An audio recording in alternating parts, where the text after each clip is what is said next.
Good morning, dear students. Today I am going to start last page of the chapter number 2, Lost Spring. So let's begin this chapter. Beard says, beard means है यहाँ पर old person, एक old person वहाँ पर आता है और कहता है राइटर से, I know nothing except bangles. मैं कुछ नहीं जानता हूँ किसी के बारे में, सिर्फ चूड़ियों के छोड़ के सब किसी के बारे में कुछ नहीं जानता. All have done is make a house for the family to live in. यानी हर किसी को ये करना पड़ता है, यहाँ पर ये काम करना पड़ता है. वे हर फैमिली में ये मिल जाएंगे बैंगल्स बनाने वाले. हियरिंग हिम, उनको सुनो.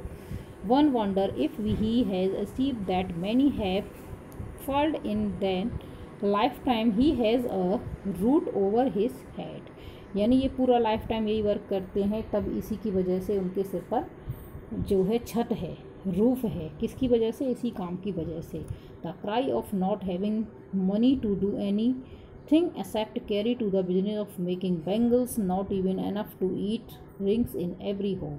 अगर हम ये सब काम ना करें तो किसी भी घर में रोटी नहीं बन सकती है खाने के लिए, उन्हें रोटी या खाना नहीं मिलेगा. The young man echo the lament of their elders. Little has moved big time, it seems, in Firozabad. Years of mind numbing toil have killed all initiative and the ability to dream.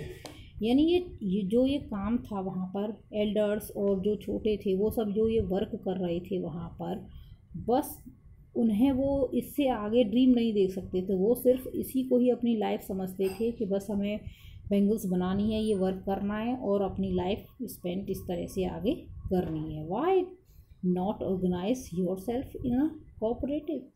यानी तुम एक organise अपने cooperative क्यों नहीं बनाते हो एक ये सोसाइटी टाइप से, कि जिस तरह से बैंगल्स का कम कॉस्ट जो तुम्हें मिलता है तुम अच्छे कॉस्ट पर बेच पाओ और अपनी फैमिली को आगे अच्छे से डेवलप कर सकते हो.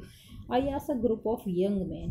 तो मैंने एक यंग मैन के ग्रुप से पूछा, यानी राइटर ने, who have fallen into the vicious circle of middleman of trap their fathers and forefathers. वो कि एक विशियस सर्कल के बीच में जो मिडिल पर्सनस होते हैं, जो अपना ही बेनिफिट करते हैं, वर्कर्स का नहीं, उनके बीच में उनके फादर और फोर फादर्स घिरे हुए थे. यानी उनके जो फैमिली मेम्बर्स थे वो भी वहीं पर इसी तरह से वर्क करते आए थे और वो सोचते थे कि हमारी लाइफ भी इसी तरह से आगे चलेगी. Even if we get organise, यदि हम ऑर्गेनाइजेशन बना लेते हैं, अपनी ऑर्गेनाइज होते हैं, एक जगह यूनाइट होते हैं, we are the one who will hold up the police भी. अगर वो यदि हम बनते भी हैं, यूनियन बनाते हैं और अपोजिशन करते हैं, तो क्या होता है? पुलिस हमें पीटती है, क्योंकि एंड ड्रैग टू और जेल में डाल देती है फॉर डूइंग समथिंग इलीगल, कि हमने कुछ गलत किया है. दे से वो सब कहते हैं, ग्रुप जिससे राइटर पूछता है. There is no leader among them. उनके बीच में कोई लीडर नहीं था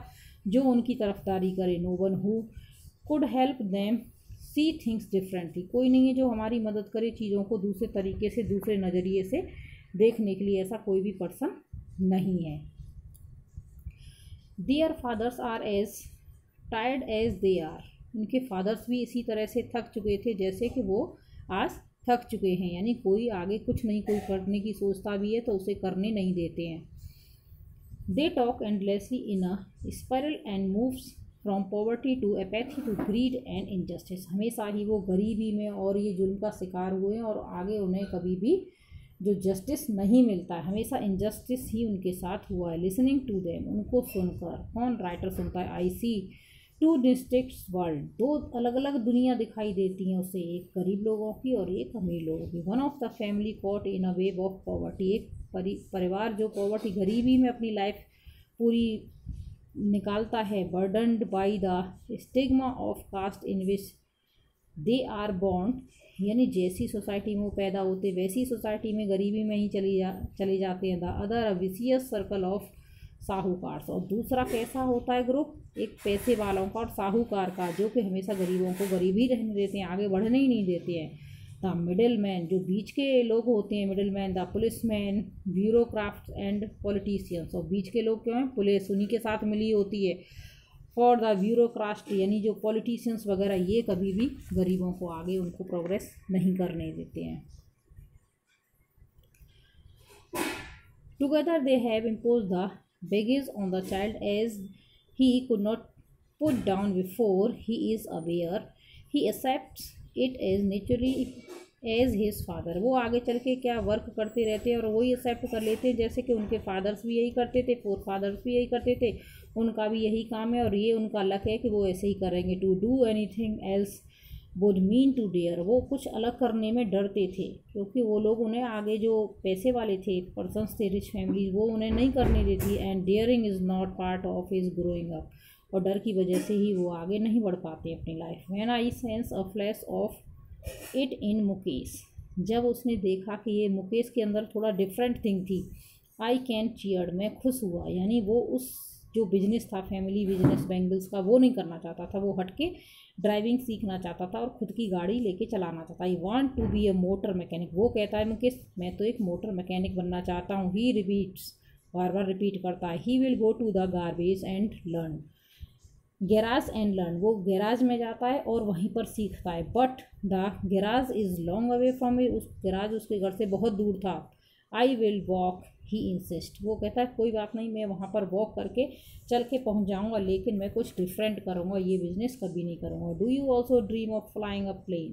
क्या तुमने कभी यानी सपना देखा एक प्लेन उड़ाने का. He is suddenly silent. वो चुप हो जाता है. कौन? Mukesh. No. He says staring at the ground. वो कहते हैं नहीं, मैं तो कहाँ से स्टीयरिंग चलाऊँगा ग्राउंड पर, यानी गाड़ी चलाऊँगा. In his small murmur. वो धीरे धीरे बड़बड़ाता है. There is an embarrassment that has not yet turning in the regret. He is content to dream the cars. उसने सपना किसका देखा था?